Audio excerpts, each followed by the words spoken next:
Jaibala YouTube channel சார்பாக உங்க அன்புடன் வரவேற்கிறேன். ஜெய்பாலா ஜெய்பாலா ஜெய்பாலா.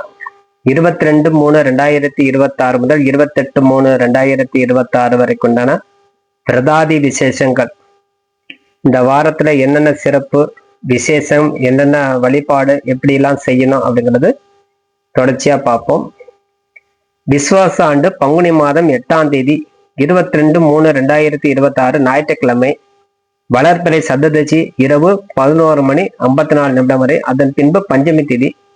இந்த பரணி நட்சத்திரம் நள்ளிரவு 1:08 வரை. அதன் பின்பு கார்த்திகை நட்சத்திரம். இன்று யோகம் மந்த யோகமாக உள்ளது. இந்த மாத சதுர்த்தி விரதம், அதாவது சக்தி கணபதி விரதம் சொல்லலாம்.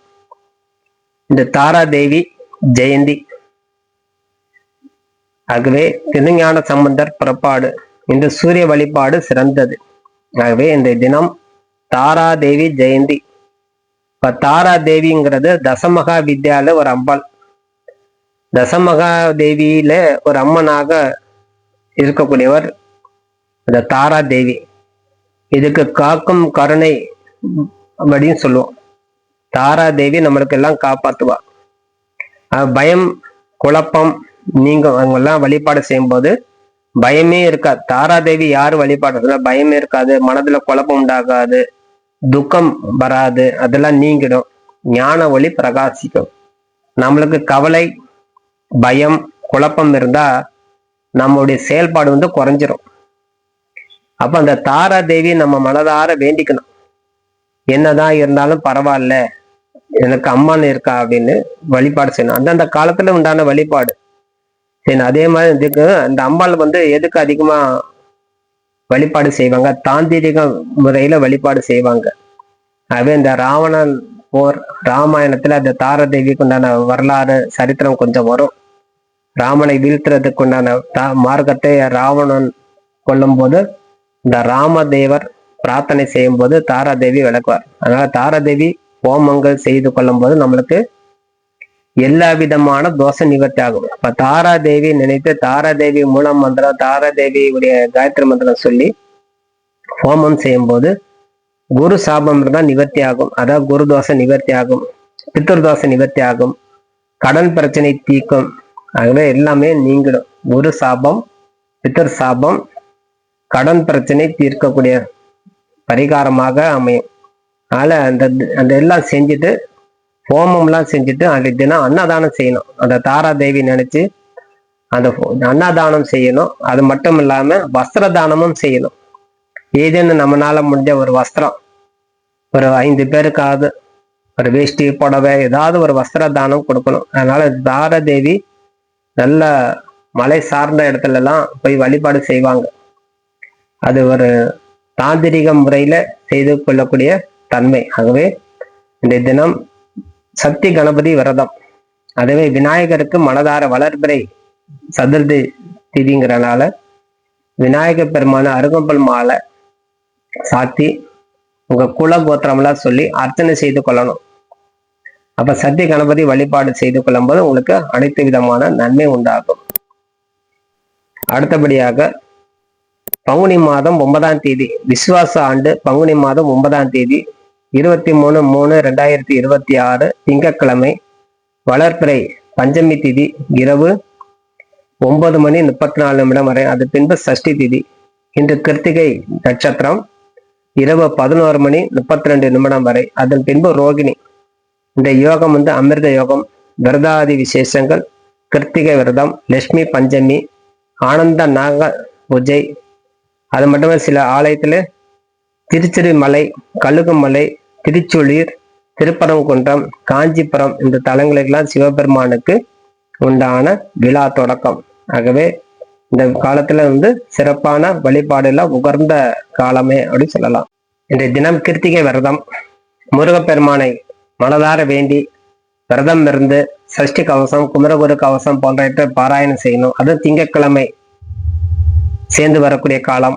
ஆகவே ஈஸ்வரனுடைய அனுகிரகம் திங்கட்கிழமை வரும்போது அம்பிகையோட அனுகிரகம் அனைத்தும் கிடைக்கும். சந்திர பகவானுடைய பரிபூர்ண கிருபகடாசம் கிடைக்கும். ஆகவே சந்திர பகவான் சேர்த்து பிரார்த்தனை பண்ணிக்கணும்.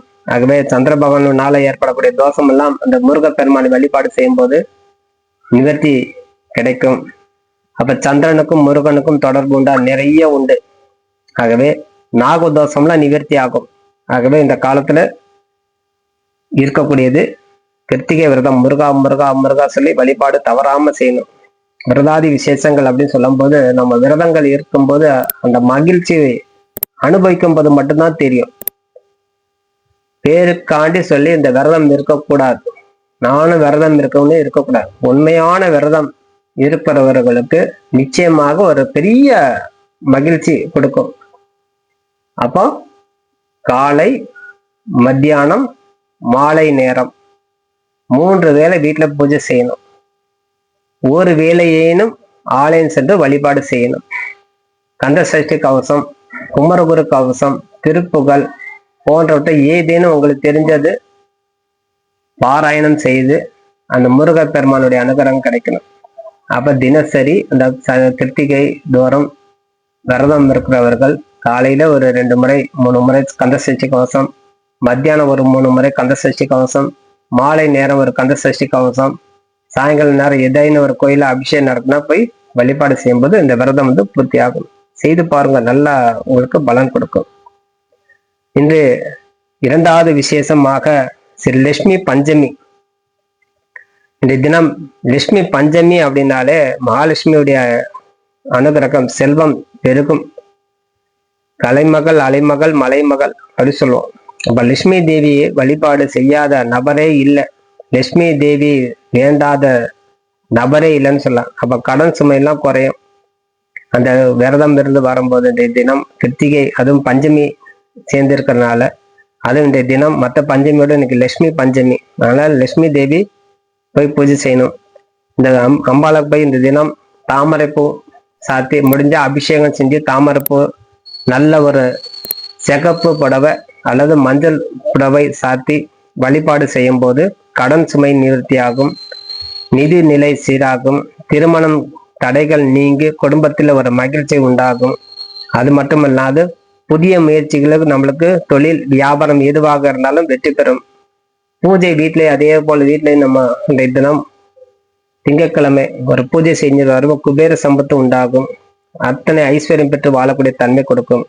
ஆனால் லட்சுமி பஞ்சமியில அந்த காலையில நீராடி வீடு எல்லாம் சுத்தமா வச்சுக்கிட்டு குபேர தேவியும் மகாலட்சுமி தேவி மனதார வேண்டி நல்ல வாசனை உள்ள நறுமணம் உள்ள ஊதுபத்தி சாம்பிராணி புகையெல்லாம் போட்டு நறுமணமான மலர் சூட்டி பால் பாயாசம் நெய்வேதம் செஞ்சு கனகாதார சோத்திரம் போன்றவற்றை பாராயணம் செய்யலாம். அல்ல லட்சுமி அஷ்டோத்திரம் அல்லது லட்சுமி உடைய மந்திரங்கள் சொல்லிட்டு வரலாம். மூலம் மந்திரம் சொல்லலாம். அஷ்டகம், மகாலட்சுமியுடைய அஷ்டகம் அதுவும் சொல்லலாம். மகாலட்சுமி அஷ்டகம் ஈஸி எல்லாருக்கும். நமஸ்தேஸ்து மகாமாயே ஸ்ரீ விடேஸ்வர பூஜிதே சங்க சக்கர கதாஹத்தே மகாலட்சுமி நமசுதே. இந்த மந்திரம் தொடர்ச்சியா சொல்லிட்டு வரும்போது நல்லா உண்டாகும். கனகதார சோத்திரம் சொல்லிட்டு வரலாம். அதனால இந்த தினம் லட்சுமி பஞ்சமிக்கு விரதம் பெருசா ஒண்ணு கிடையாது. அந்த வழிபாடு பூஜை முறை சரியான முறையில அமர்ந்தால், அந்த பூஜை மட்டும் நம்மளுக்கு சரியான முறையில கிடைச்சிட்டா நம்மளுக்கு அமோகமான பலன் கிடைக்கும். குடும்பத்தில் உண்டான பிரச்சனைகள் நிவர்த்திக்கு உண்டான மார்க்கம் கிடைக்கும். ஆகவே இதுவரை இந்த லட்சுமி பூஜை பத்தி நிறைய விளக்கம் சொல்லியிருக்கிறோம். பயன்படுத்தி கொள்வது உங்களுடைய கடமை. இன்றைய தினம் மற்றொரு விசேஷமான ஆனந்தாதி நாக பூஜை. ஆனந்தாதி நாக பூஜைன்னா சர்ப்பம்தான். அப்ப ஆனந்தாதி நாக பூஜை செய்து வருவர்கள் வாசிகி சேஷன் போன்ற நாக தோஷங்கள்லாம் நிவர்த்தி ஆகும். ராகு கேது ஜாதகத்துல இருந்தா தோஷம் நிவர்த்தி பண்ணும். மற்றும் கால சர்ப்ப தோஷம் எல்லாம் நிவர்த்தி ஆகும். சிறப்பு வழிபாடு எப்படி செய்யறதுன்னா, அருகாமையில் இருக்கக்கூடிய குருக்கள் கிட்ட கேட்டுக்க. தேவையில்லாமல் குழப்பத்தை அடைய வேண்டாம். நம்ம பூஜை தெரிஞ்சால் மட்டுமே செய்யணும். உக்ரமான தெய்வத்தை அப்படின்னு நம்ம பூஜை செய்யும் போது கத்தி மேல நின்று பூஜை செய்வதற்கு சமம். அதுவும் ஒழுங்கான முறையில செய்யல, ஏடோ தனமா நம்ம பூஜை செஞ்சா அதுவே நம்மளுக்கு திருப்பி போட்டுரும். அதுவே சற்று ஜாக்கிரதையாக இருந்து பூஜை செய்து கொள்வது சிறந்தது.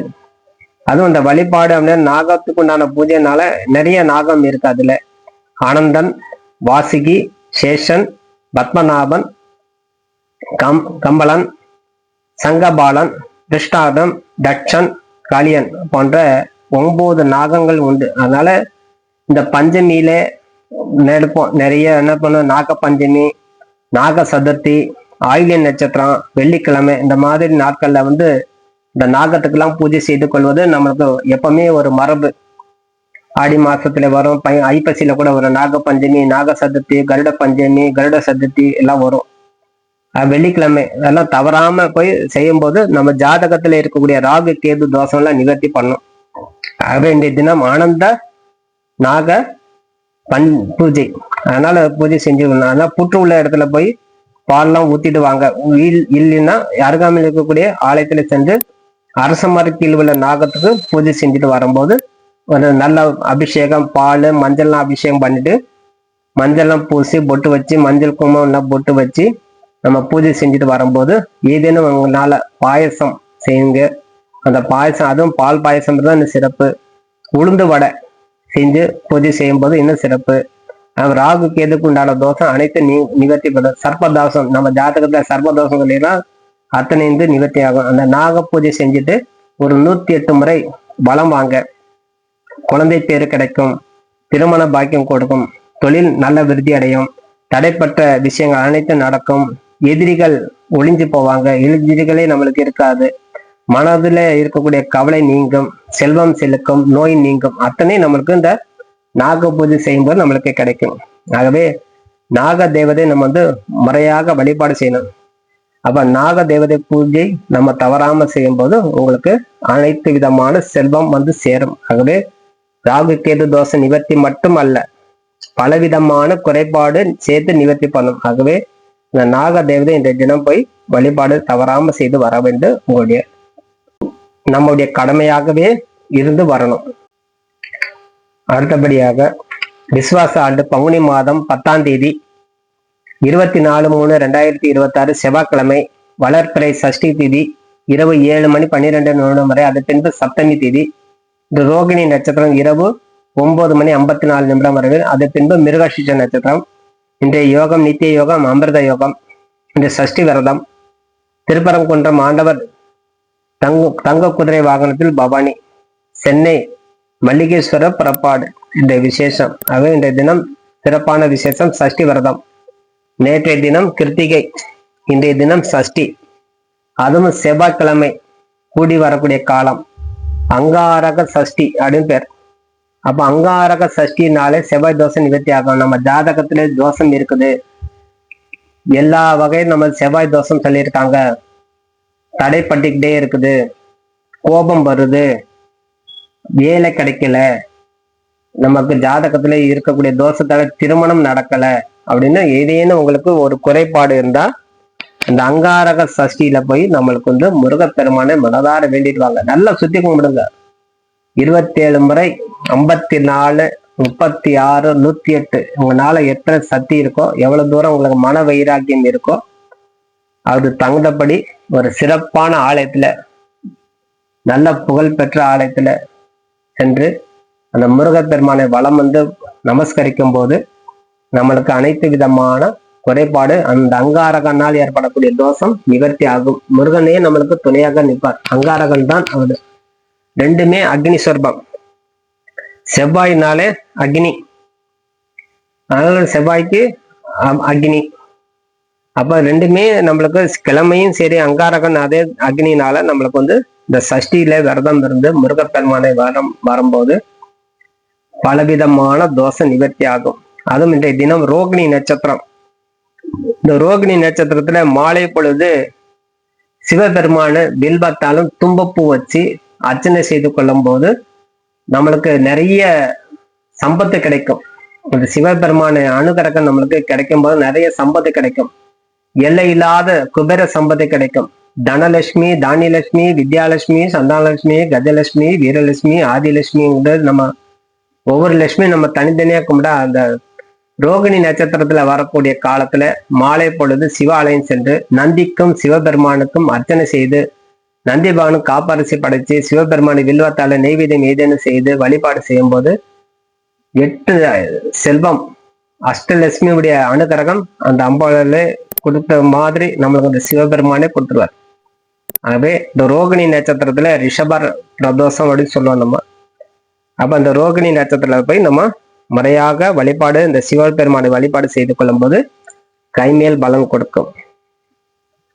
அடுத்தபடியாக விஸ்வாச ஆண்டு பங்குனி மாதம் 11ஆம் தேதி 25/3/2026 புதன்கிழமை வளர்பிறை சப்தமி திதி மாலை 4:51 வரை. அதன் பின்பு அஷ்டமி திதி. இந்த மிருகசிஷ நட்சத்திரம் இரவு 8:17 வரை. அதன் பின்பு திருவாதிரை. இந்த யோகம் சித்த யோகம். இன்றைய தினம் விசேஷம். இன்றைய விசேஷ காலம் கமலா சந்தான சப்தமி. பரமக்குடி முத்தலம்மன் கிளி வாகனத்தில் புறப்பாடு. நெல்லையப்பர் வேணு வாகனத்தில் லிங்கத்தில் பவானி. இங்கே சுப முகூர்த்த நாள் காலை 6 மணி முதல் 7:30 வரை மேச லக்னத்தில். மற்றொரு முகூர்த்தம் 9 மணி முதல் 10:30 வரை ரிஷப லக்னத்தில். ஆகவே இந்த காலத்தில் இந்த 2 முகூர்த்தம் ஒரே நாள். ஆகவே இன்றைய தினம் சப்தமி. இன்றைய தினம் கமலா சந்தான சப்தமி. அப்ப கமலா சந்தான சப்தமினாலே நம்ம சிறப்பான வழிபாடே உண்டு. அது நிறைய வேதத்துல அடங்கிய விசேஷம் அப்படின்னு சொல்லலாம். அப்ப விடிய காத்தாலே நம்ம ஒரு 4:30 மணி எந்திரிச்சு விடிய காத்தால நம்ம பிரம்ம முகூர்த்தத்துல நீராடி தூய்மையான ஆடை உடித்து கொண்டு சூரிய பவனை ஆர்க்கியம் விடணும். லட்சுமி கரம் கிடைக்கும். லட்சுமி தாமரை போல அர்ச்சனை செய்யணும். இந்த மனதார வேண்டிக்கணும். குழந்தை பாக்கியம் கிடைக்கும். கடன் தொல்லை நிவர்த்தி ஆகும். அதாவது தீர்த்தம் ஆடும்போது லட்சுமி தேவி சேர்த்து பிரார்த்தனை பண்ணிக்கணும். ஆகவே குடும்பத்தில் இருக்கக்கூடிய குழப்பங்கள்லாம் நிவர்த்தி பெற்று மன மகிழ்ச்சியான வாழ்க்கை அமையும். செல்வம் பெருக்கும்.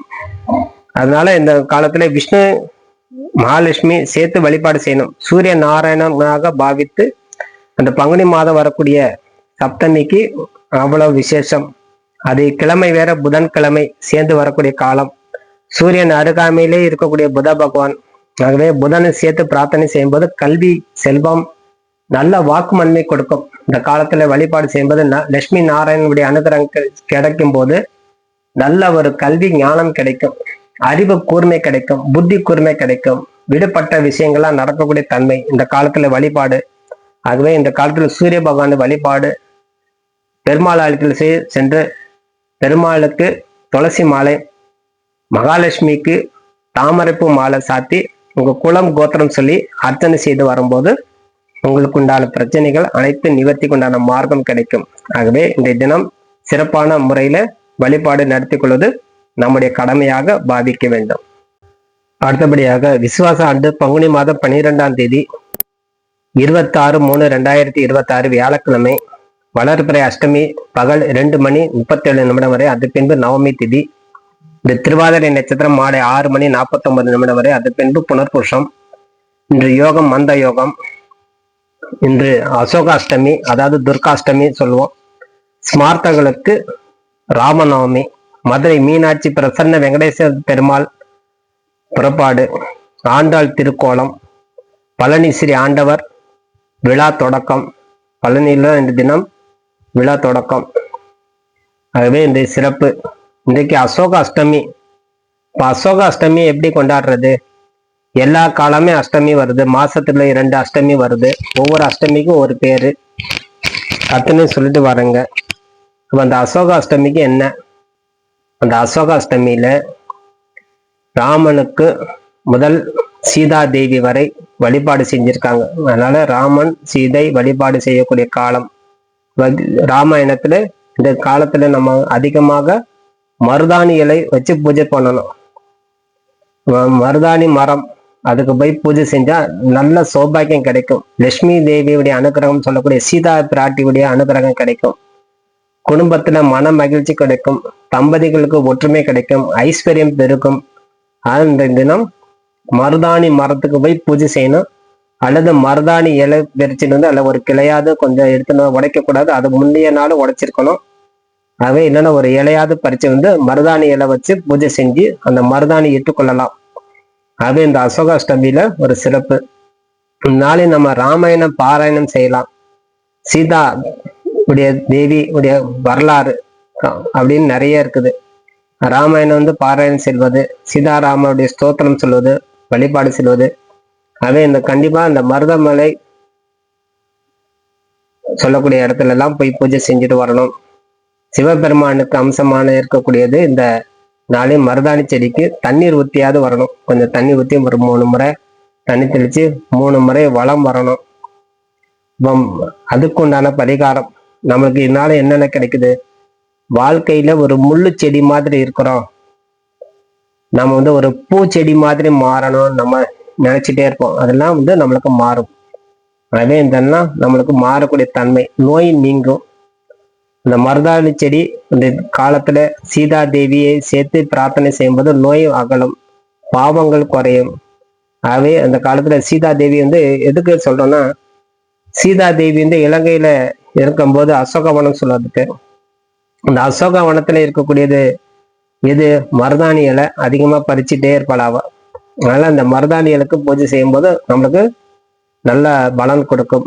ஆகவே இந்த காலத்துல மருதாணி இலைக்கு மருதாணி மரம் பூஜை செய்யணும். சீதா தேவி லட்சுமி தேவியுடைய அனுகிரகம் கிடைக்கும், சிவபெருமானுடைய பரிபூர்ண கிருபகடாசம் கிடைக்கும். அதனால்தான் எந்தாவது ஒரு விசேஷம்னா இந்த காலத்துல மெஹந்தி வச்சுக்கிறோம், அந்த காலத்துல மருதாணி தான் வச்சுக்குவாங்க. இன்னைக்கு நாகரிகம் வளர்ந்த காலம் மெஹந்தி வச்சுட்டு வராங்க. எப்போ எப்படினாலும் ஒரு அலங்காரம் வேறு சாயம் பூசிக்கிட்டே ஆகணும். அப்போ அதுக்கு தெய்வம் யாரு, சிவபெருமான் ஆதிக்கம் பெற்ற சீதா தேவியால் அனுகிரகம் பெற்ற மருதாணி மரம். அதே அந்த மருதாணி மரத்துக்கு பூஜை செய்து வரும்போது நம்மளுக்கு அனைத்து சௌபாகியங்கள் கிடைத்து வாழக்கூடிய தன்மை கொடுக்கும். அடுத்தபடியாக விஸ்வாச ஆண்டு பங்குனி மாதம் 13ஆம் தேதி 27/3/2026 வெள்ளிக்கிழமை, நவமி தேதி பகல் 12:34 வரை, அது பின்பு தசமி தேதி. நட்சத்திரம் புனர்பூஷம் மாலை 5:32 வரை, அது பின்பு பூச நட்சத்திரம். இன்னைக்கு வைஷ்ணவி ராமநவமி, தர்மராஜா தசமி, கங்கை கொண்டான் ஸ்ரீ வைகுண்டாபதி கருட வாகனத்தில் பவானி, பரமக்குடி அண்ணா முத்தலம்மாள் ரிஷப வாகனத்தில் பவானி. உண்டான ஆலய விசேஷங்கள். இந்த சிறப்பு ராமநவமி வைஷ்ணவர்களுக்கு ராம ஜென்ம பூமி பாபர் மசீதி நம்ம நிறைய கேள்விப்படுவோம், அது தெரியாத நபரே இருக்க மாட்டார்கள். ஆகவே இந்த ராம உதயமான ஜனன காலம் ராமநவமி. அதனால அந்த ராமனை மனதார வேண்டி பூஜை செய்யணும். அனைத்து விஷ்ணு ஆலயத்திலும், அனைத்து ராமர் ஆலயத்திலும், அனைத்து ஆஞ்சநேயர் ஆலயத்திலும் பூஜை சிறப்பா நடக்கும். அங்கங்கே அருகாமையில் இருக்கக்கூடிய ஆலயத்துல சென்று வழிபாடு தவறாம செஞ்சுட்டு வரணும். ஒரு மகான், ஒரு தெய்வம் அவதாரம் நாள், நம்மளுக்கு ஒரு பிறந்த நாள், தெய்வத்துக்கு என்றுமே பிறந்த நாள் இருந்தாலும் அது முக்கியத்துவம் கொடுக்குறோம் அந்த காலத்துல. அப்போ இந்த ராம நவமியில போய் வழிபாடு கண்டிப்பாக செய்து வரணும். ராமபிரானை, சீதா தேவி, லட்சுமண பெருமானை வழிபாடு, ஆஞ்சநேய பகவானை வழிபாடு செய்து வரும்போது, மனதார வேண்டிட்டு வரும்போது நம்முடைய கர்மவினை நிவர்த்தியாகும். ராம நாமமே முத்தி நாமம்னு பேர் அதுக்கு. அப்ப ராம ராம ராம ராம அப்படின்னு சொல்லிட்டே வந்தாலே நம்ம முத்தி கிடைக்கும். அப்ப முத்தி வேணுமா, ராமநாமமே சொன்ன 2 எழுத்த ரா மா சொன்னாலே முத்தி கிடைக்குமா? ஆமா கிடைக்கும் அப்படின்னு பட்டயமே எழுதி கொடுக்கலாம். அப்ப அந்த அளவுக்கு நம்ம பூஜை புனஸ்காரம் செய்யணும். வெறும் ராமநாம சொல்லிட்டேன், நீங்க சொன்னீங்க ராமநாம சொன்னா போதும் அப்படின்னா அதெல்லாம் கிடைக்காது. அதுக்குண்டான பக்தி, பணிவு, மன வைராக்கியம், முக்கியமாக வேண்டியது மனசாந்தி, அனைத்தும் இருந்து அன்போடு செய்யக்கூடிய வழிபாடுவே இறைவன் ஏற்றுக்கொள்வார். அதிகாரத்தாலும் பணத்தாலும் போய் ஒரு வழிபாடு செய்தால் கண்டிப்பாக நீங்க எவ்வளவு தான் புஷ்ப மாலை சாத்தினாலும், எத்தனை அண்டா படையல் படைத்தாலும், அதாவது நெய்வேத்தியம் செய்தாலும், எத்தனை திருவிழா நடத்தினாலும், எத்தனை நபரை நீங்க அன்னதானம் செய்தாலும் பிரயோஜனம் இல்லை. அன்போடு செய்தாலே ஒரு துளி பசும்பால் இருந்தாலே போதும் சொல்லுவோம், அதுவே நம்மளுக்கு அனைத்து ஆரோக்கியம் கிடைக்கும். அவை இந்த தினம் தர்மராஜா தசமி. அப்ப தர்மராஜா தசமி அப்படின்னாலே யம தர்மத்துக்கு உண்டான தசமி. அப்ப யம பிரார்த்தனை பண்ணிக்கணும். நம்ம ஆயுள் ஆரோக்கியம் வேணும், நோய் நொடி வரக்கூடாது, நீண்ட ஆயுள் வேணும், ஆரோக்கியம் வேணும், மரணம் இல்லாத பெருவாழ்வு வேணும். யார் வேண்டாதவர்கள்? மரணம் இல்லாத பெருவாழ்வு யார் வேண்டாம்னு சொல்லுவாங்க. அப்போ அந்த மரணம் இல்லாத பெருவாழ்வு வாழணும்னா இந்த காலத்துல யம தர்மராஜனை மனதார வேண்டிக்கணும். அப்ப யமனை வேண்டா யமன் பக்கத்துல வருமா, அவரை வழிபட்டு அவர் ஒதுங்கி போயிடுவார். அப்போ அந்த காலத்துல நம்ம யம தர்மராஜை பிரார்த்தனை செய்து கொள்ளணும். யமனுக்கு எள் கலந்த உணவு படைக்கலாம், அதாவது சனி பகவான் மாதிரி எள் சாதம் படைக்கலாம், அன்னதானம் செய்யலாம். அதாவது நிறைய கதா கடாட்சபம்லாம் பண்றாங்க பாரு, உபநிஷத்துலாம் பண்ண அவங்களுக்கெல்லாம் போய் பணிவிடை செய்யணும். யார் அவங்கெல்லாம் பணிவிடை செய்யறாங்களோ அந்த உபநிஷம் பண்றவங்களை கூட அந்த பணிவிடை செய்யறவங்கள அதிகமா இந்த யம தர்மராஜன் நெருங்க மாட்டார். ஏன்னா அவர் தர்மவான். பிறரை தொண்டு செய்தவர்கள் கண்டாலே அவர் பணிந்து அவருக்கு நமஸ்காரம் பண்ணிட்டு தான் அவர் உயிரை எடுப்பான்னு சொல்லுவாங்க. அப்ப அதனாலதான் மார்க்கண்டே புராணத்துல நம்ம படிக்கும்போது மார்க்கண்டே சிவனை கட்டிப்பிடித்தார், பாசக்கயிறு வீசினார், யம தர்மராஜா உயிர் எடுக்க முடியல, சிவன் காலால் எட்டு உதைச்சி யம தர்மனை சம்காரம் பண்ண போறாள், பார்வதி தேவி தடுத்தாங்க, கதையெல்லாம் படிக்கிறோம். அப்ப அதனால பக்தியோட யார் செய்யறாங்களோ யம தர்மராஜன் வரவே மாட்டார். காலத்துக்கு ஏற்றபடி மட்டும் அவர் காலம், அந்த காலம் நிச்சயம் வந்தே ஆகும். அது எத்தனை பிறவி எடுத்தாலும் நிச்சயமாக வந்தே தீர்வார். ஆகவே தினந்தோறும் வழிபாடு நம்ம செய்ய போறது இல்லை. இந்த காலத்திலேயாவது மனதார வேண்டி யம தர்மராஜனை வணங்கும் போது, குல தெய்வத்தை சேர்ந்து வழிபாடு செய்யும் போதும், இஷ்ட தெய்வத்தை மனதார பூஜை செய்து வரும்போதும், யமஸ்துதி சொல்லக்கூடிய தெற்கு நோக்கி வழிபாடு செய்யும் போதும் நம்மளுக்கு கைமேல் பலன் கொடுக்குது. ஆகவே இந்த காலத்துல தர்மராஜா தசமி யம தர்மராஜருக்கு சிறப்பான நாள். ஆகவே தவறாம சென்று யமத்துதி சிவபெருமான் வழிபாடு போன்றவற்றை நம்ம செய்து வரும்போது அனைத்து விதமான சௌபாகியங்கள் நம்மளுக்கு அடையும். ஆகவே காலம் தவறாம அந்தந்த காலத்துக்கேற்றபடி வழிபாடு நம்ம சிறப்பான முறையில செய்து வரும்போது தான் நம்மளுக்கு உண்டான பலன் நம்மளுக்கு கிடைக்கும். தேவையில்லாத வழிபாடு நம்ம செய்து வருவோம், ஆனா தேவையுள்ள வழிபாடு நம்ம தவறுகிறோம். ஆகவே கண்டிப்பாக இந்த தர்மராஜ தசமி ராமநவமி தவறாம பயன்படுத்தி கொண்டு முக்தி அடையத்துக்குண்டான மார்க்கத்தை தேடிக்கொள்ளும்போது கேட்டுக்கொள்கிறேன். அடுத்தபடியாக விசுவாச ஆண்டு பங்குனி மாதம் 14ஆம் தேதி 28/3/2026 வளர்பிறை தசமி தேதி காலை 10:46 வரை, அதன் பின்பு ஏகாதசி தேதி, இந்த பூச நட்சத்திரம் மாலை 4:31 வரை, அதன் பின்பு ஆயில்ய நட்சத்திரம். இன்றைய விசேஷம் திருச்சூழி ஸ்ரீ சுவாமி ரிஷப வாகனத்தில் அம்பாள் ஞான சம்பதர் ஞானப்பால் ஊட்டுதல் போன்ற காட்சி கிடைக்கும். இன்றைய சிறப்பு சனிக்கிழமை ஏகாதசி சேர்ந்து வரக்கூடிய காலம், அதுவும் பூச நட்சத்திரம் இருக்கக்கூடிய காலம். பெருமாளை சேவிப்பதே சிறந்தது. கருட ஆழ்வாரையும் மனதார வேண்டிக் கொள்வது, கருட தண்டம் படிப்பது, ஆஞ்சநேய பெருமாளை வழிபாடு செய்து கொள்வது, சனி பகவானுக்கு உண்டான பிரீத்தி பரிகாரம் செய்து கொள்வது, சனி பகவானுடைய குருநாதர் சொல்லக்கூடிய பைரவரை வழிபாடு தவறாம செய்வது, இத்தனை இந்த சனிக்கிழமை ஏகாதசி சேர்ந்து தசமி சேர்ந்து இருக்கக்கூடிய காலம், அதுவும் பூசம் ஆயில நட்சத்திரத்துல இருக்கக்கூடிய காலம், நட்சத்திரங்கள், அத கடக ராசியில சந்திர பகவான் பயணம் மேற்கொள்கிறார். ஆகவே மனக்காரகன், அப்ப மனதுல அன்போடு ஆஞ்சநேய பெருமானை பைரவரை சனி பகவானை அர்ச்சனை செய்து வாருங்க. கண்டிப்பாக உங்களுக்கு கிரக திருப்தி உங்களுக்கு கிடைக்கும். ஆஞ்சநேய பெருமான் வழிபாடு செய்யும் போது மங்களத்தை கொடுப்பார். அனைத்து விதமான சௌபாகியம் கொடுக்கக்கூடியவர் ஆஞ்சநேயர். அசாத்திய சாதக சுவாமின் மக்காரியம் தபக்கின் நப ராமதூத கிருபாசந்து மக்காரியம் சாதே பிரபு. அப்போ அந்த மந்திரம் சொல்லி ஆஞ்சநேய பெருமாள் ஒரு 108 முறை பிரதட்சணை வரும்போது, பெருமாளை வணங்கும் போது, ராமனை போய் வணங்கும் போது கைமேல் பலம் கொடுப்பார். ஆகவே இந்த வாரத்துக்குண்டான சிறப்பான விசேஷங்கள் கண்டு கேட்டு ரசித்த அனைத்து அன்பர்களும் வாழ்க வளமுடன் கூடி விடைபெறுகிறேன். நன்றி, வணக்கம்.